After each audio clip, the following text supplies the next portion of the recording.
Welcome back, everyone. Thank you so much for being here. Thank you for joining me. Today, we're diving into a report that signals a profound global shift, one that could shape geopolitics, economics, and security for years to come. The world is on track to militarize at the fastest pace since the Cold War. Last year, in 2024, the world saw the largest annual rise in military spending since the end of the Cold War. Over $2.7 trillion was spent globally. This is a staggering figure, and for the 10th consecutive year, that number keeps climbing. The implications are very alarming, and it is clear that you would only increase your military spending at the expense of other social programs when you expect to be involved in a military conflict and a military escalation. So the data I will be sharing with you today was published by SIPRI, Stockholm International Peace Research Institute. Let's start with the scale.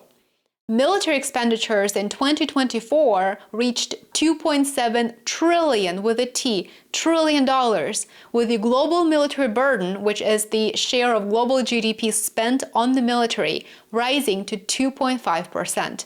This wasn't just the doing of one or two nations, as you may assume. Over 100 countries worldwide increased their military spending. Every one of the world's 15 largest military spenders ramped up their budgets. It's not just an arms race. This is a global security pivot. And most importantly, billions in profits for the military-industrial complex of the biggest weapons producers. This is a dream come true for the military-industrial complex. By the way, the biggest weapons producers in the entire world are actually dominated by US and European companies. The top 5 globally are all US-based firms. For example, Lockheed Martin, and you will also see their revenue in billions on your screen when I edit this video. So the first one is Lockheed Martin. This is the biggest weapons manufacturer. Then we have Raytheon Technologies, Northrop Grumman, Boeing, and General Dynamics. As governments scramble to bolster their defenses, many are doing so at the cost of healthcare, education, and social welfare. This is a massive economic gamble, and one that never really works in favor of an average person who doesn't want anything to do with it, who doesn't want to neither fund a war or a proxy conflict for that matter, nor send their sons or daughters to one. So if you've been following the news lately, you won't be too surprised to hear that Europe is now leading the charge globally, or should we say the surge in military spending worldwide. All European countries, except for Malta, increased their military budgets last year and are on track to do the same again this year. European military spending, and this includes Russia in SIPRI's reports, I just want to warn you, it jumped by 17% to $693 billion. That's a level not seen since the Cold War. Ukraine spent 34% of its GDP on defense, allocating all of its tax revenue to the war effort, which is why its social spending as well as its government programs fully rely on Western funding. Meanwhile, Germany's military budget rose 28%. If we have Germany militarizing, you know something is really going poorly. And so that made it the largest spender in Western Europe at $88.5 billion spent on militarization. Poland wasn't far behind, which is not a surprise. Its spending jumped 31%. So yes, it is fair to conclude that Europe is rearming at a pace not seen in decades. It is rearming at a pace that is extremely, extremely alarming. This is not a short-term trend, of course. It is a structural transformation. 2024 marked a turning point for NATO, so let's discuss all NATO countries next. All 32 members increased military spending, pushing NATO's combined expenditure to $1.5 trillion. That's 55% of global military spending. So more than half of all global military spending is attributable to NATO countries. And that tells you something if you consider China's military capabilities. Europe is desperate to rearm. For the first time since 2014, 18 NATO countries met or actually exceeded that 2% GDP threshold for military expenditures. Just 1 year ago, that number was only 11. Now we've got 18 countries, 18 NATO members that exceed that 2% threshold. Now, one thing to consider here is the quality of life in these countries hasn't really improved sufficiently to say, well, okay, now that we have all this extra tax revenue, now that we're doing much better economically than we did before, we can afford to ramp up militarism. No, that is not the case at all. Europe, through the fear-mongering campaigns, instills fear that there is an imminent threat to its security, and so it must reduce spending on important programs that benefit their population just so that it can spend more money on weapons. So that's exactly what's happening.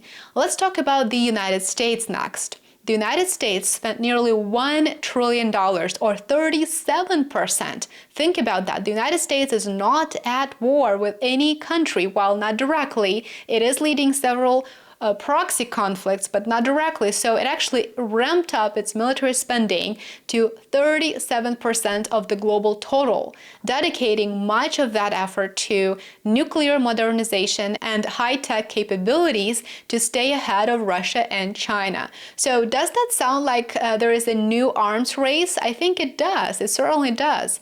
Let's shift to the Middle East, where spending is rising, and it is rising very fast. The region's total military expenditure rose 15% to $243 billion last year. It is on track to increase this year as well. But it is Israel that stands out.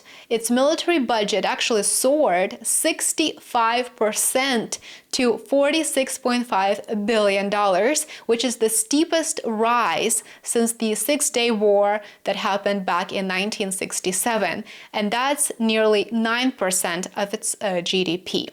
Iran actually cut military spending by 10%.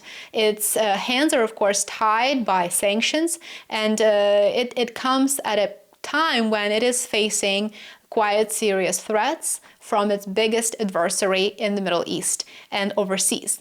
Asia is no exception, by the way. There is an arms race brewing in Asia, and it is not so quiet anymore. China, the world's second largest military spender, allocated $314 billion, which is actually a 7% rise year over year, continuing 30 years of growth.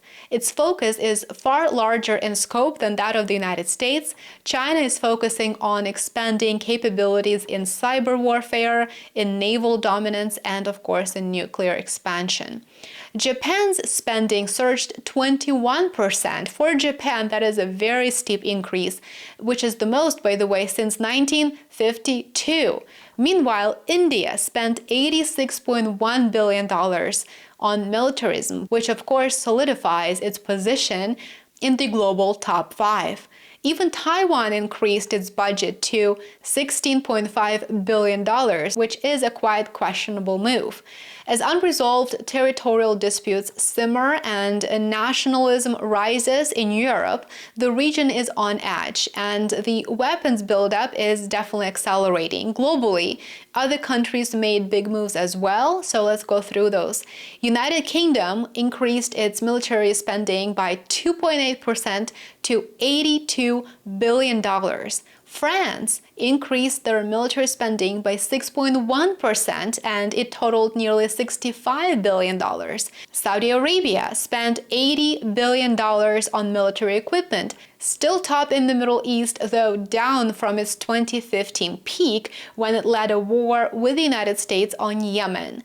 So these increases aren't just numbers, as you can tell. They reflect shifting alliances, regional insecurities, and rapidly evolving global threat landscape. So what does this mean? The world is entering a new phase, one where military priorities are actually eclipsing domestic needs in many countries. It is a very, very disturbing trend that we see worldwide. It's a redirection of resources with long-term consequences, economically, socially, and of course, strategically. We're watching the foundations of a new global order being laid in military budgets, not in peace treaties. And that is a very, very alarming, very concerning, and very scary fact. And as history tells us, whenever the world rearms this rapidly, the risk of miscalculation and conflict rises dramatically and exponentially. Thank you very much for watching this quick video. I thought it was a very important topic and I wanted to share with you what we're actually experiencing. Nobody's talking about this, but the increase in militarism, the increase in radical political trends, those things are very alarming and we need to discuss them. If you found this insightful, drop a like and hit that subscribe button. Make sure that you ring the bell to enable notifications so that you don't miss my future videos. And make sure that you are subscribed to worldaffairsandcontext.com. I would love to see you there as well. Enjoy the rest of your day and I will see you back here tomorrow. Bye for now.